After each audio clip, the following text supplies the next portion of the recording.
সম্রাট আকবরের রাজদরবার সর্বদাই জাঁকজমকের এক স্থান ছিল। মার্বেল স্তম্ভগুলি উঁচু ছিল, রঙিন কাচের জানালায় দিয়ে সূরজের আলো প্রতিফলিত হচ্ছিল। বাতাস গোলাপ এবং চন্দন কাঠের ধূতের সুবাসে ভরে উঠছিল।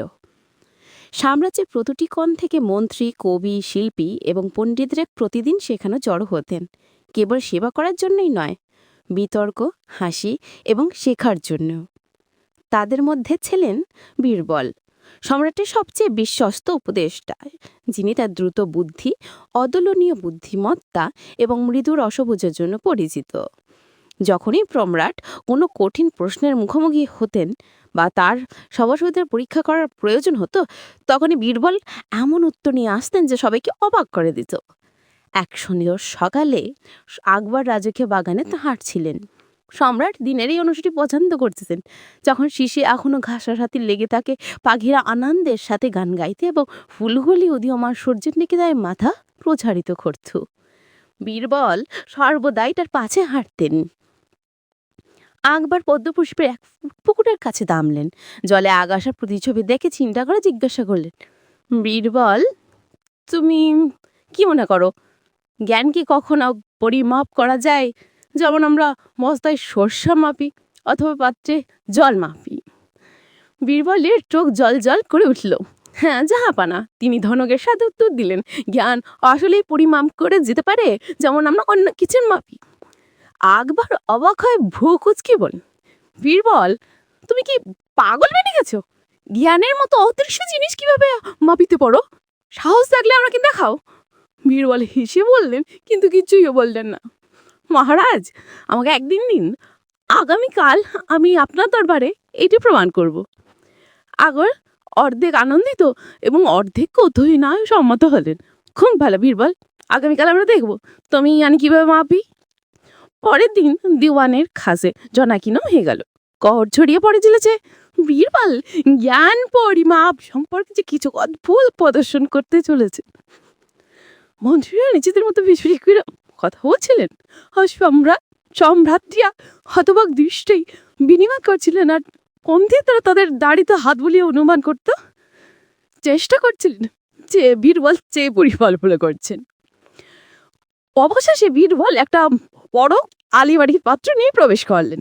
তিনি এটিকে দরবারের মধ্যে রাখলেন এবং ঘোষণা দিলেন, মহারাজ, এই যে জ্ঞানের পাত্র, তোমাদের মধ্যে যে কেউ নিজেকে জ্ঞানী মনে করেন, তাকে এগিয়ে সেই কথাটি জ্ঞান নিতে পারবে। হল জলে একটা গুঞ্জন শুরু হয়ে গেল। কেউ হাসলো, কেউ গম্ভীর দেখালো, আর কেউ ভাবলো বীরবল অবশেষেই তার বুদ্ধি হারে ভেজে যায়। আকবর তার সিংহাসনের উপর ঝুঁকে বললেন, কৌতূহল বর্ষদিক আছে বললেন, বীরবল এগিয়ে যাও, দেখা যাক এটা কি হয়। একের পর এক দরবাররা পাত্রটার কাছে হাসতে লাগলেন।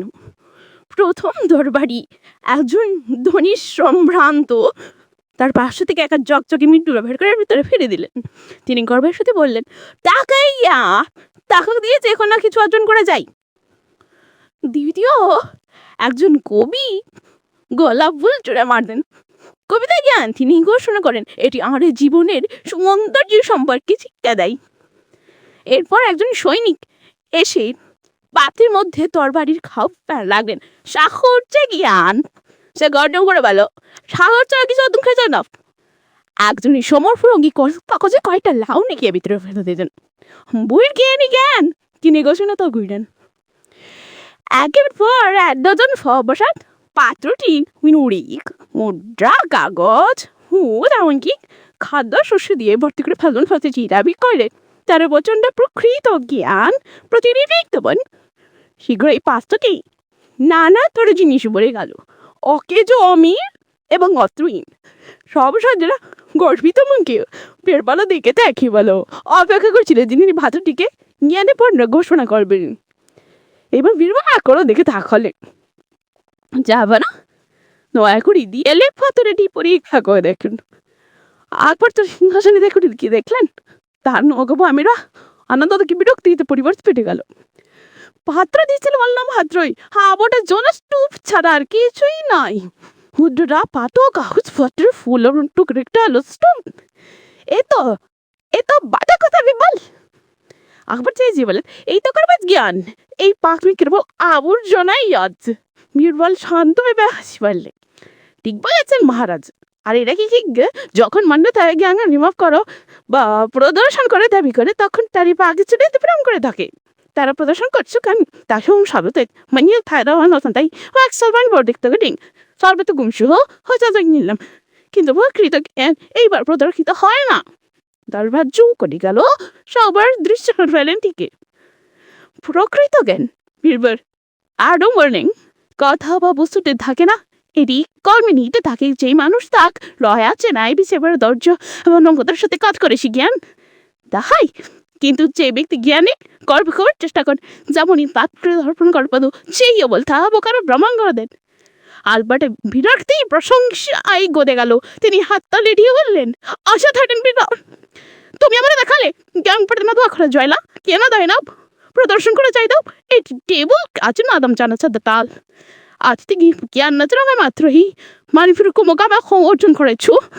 বীরবালা তো যা শিখতে তো বুঝতে পেরে সরস্বতী দাস মানে তো আনন্দ করে হয়েছে।